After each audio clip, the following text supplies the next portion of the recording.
First of all, this basic 9 foot by 6 foot apex wooden shed, which I first raised to when I lived in the Midlands. My father converted this to a widowwood loft after a few seasons using it for raising hens and roundabout.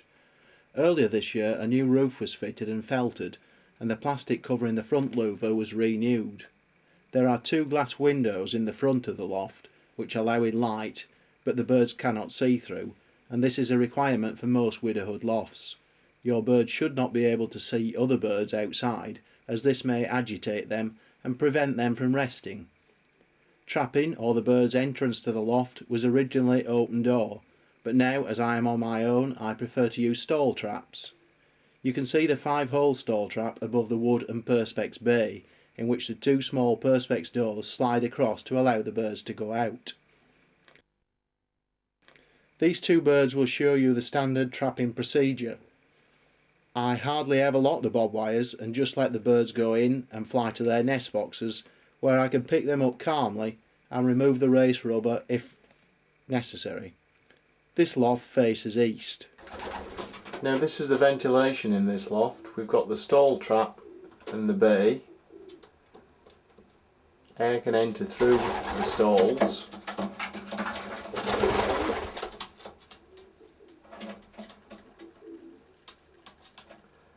Just below that we've got approximately 4 inches of netting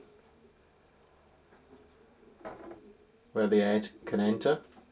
The louver below is covered up with plastic on the outside. It is an option to have more ventilation coming through there. We've got air coming up through the floor underneath the black plastic troughing there that the bird is actually stood on. I'll remove that in a second.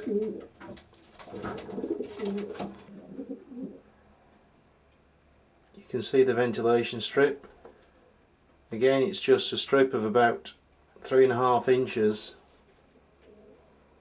by 2 foot, covered with netting, and then covered with the black plastic troughing pipe, which stops the birds seeing anything on the ground through the netting.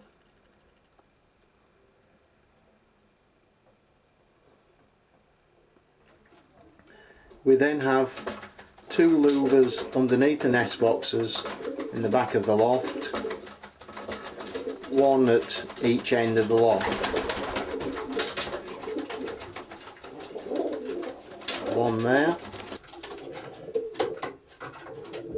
and there's one at the opposite end.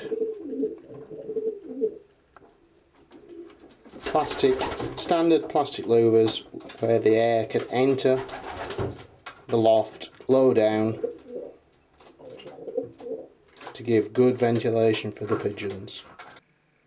I can confidently say that this loft is just about perfect. The ventilation must be almost spot on because quite simply cocks raced to this loft have won major prizes every season, and over the years pigeons raced to this loft have won in excess of 40 first prizes.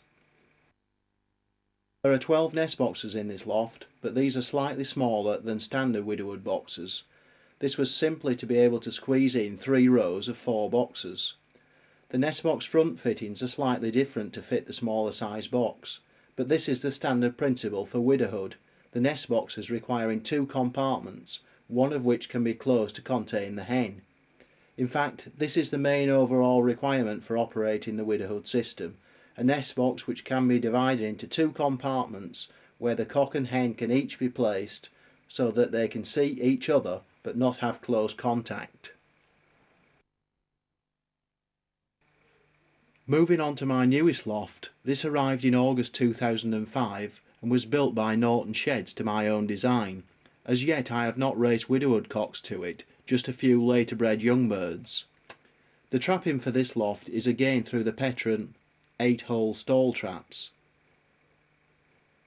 and the birds from the compartment behind the main loft door can use either trap depending on which internal sliding door we guide them through. Inside you can see a different type of widowhood nest box. These are the Deluxe German Widowhood nest box built by RV Woodcraft. The principle here is that we have the option of having the nest box front set in two positions, one at the very front to close off the box completely, or the standard position a third of the way back. These boxes have more depth than the standard Widowhood nest boxes, but more importantly have less width. Being only 20 inches wide, these 12 boxes can easily be fitted into a 7-foot section. This compartment is actually 7 foot 6 inches wide. These boxes have been built complete with their own wooden floor grills above a tray which slides out, and any droppings can easily be scraped off. The depth of the box allows privacy for the breeding pairs, and the droppings from any babies in the nest should also fall through to the tray below.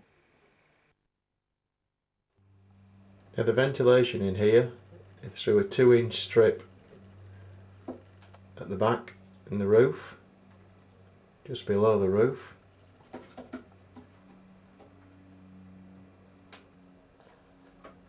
And this louver on the floor, just above the floor where the air can enter the loft, the cool air enters.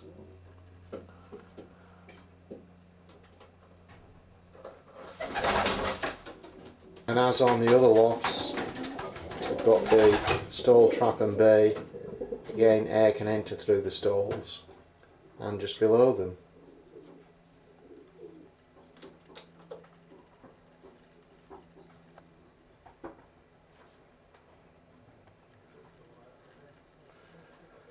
I do prefer this stall trapping system these days.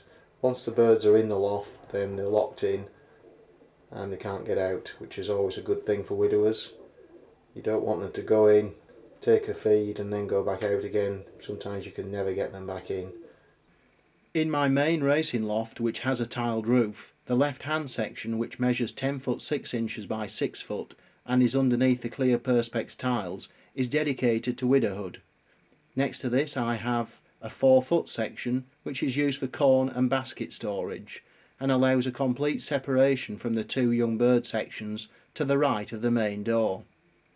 A full wooden sliding door can be used to isolate the widowhood compartment and to prevent the cocks being disturbed by the youngsters. Now the ventilation in this loft is two identical louvers in the front of the loft, which lets the air in.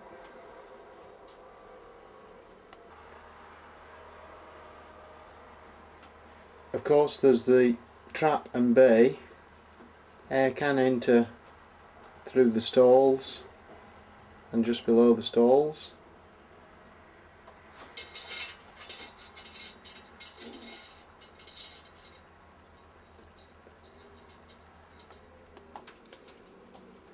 Internally we have this net door on the widowhood loft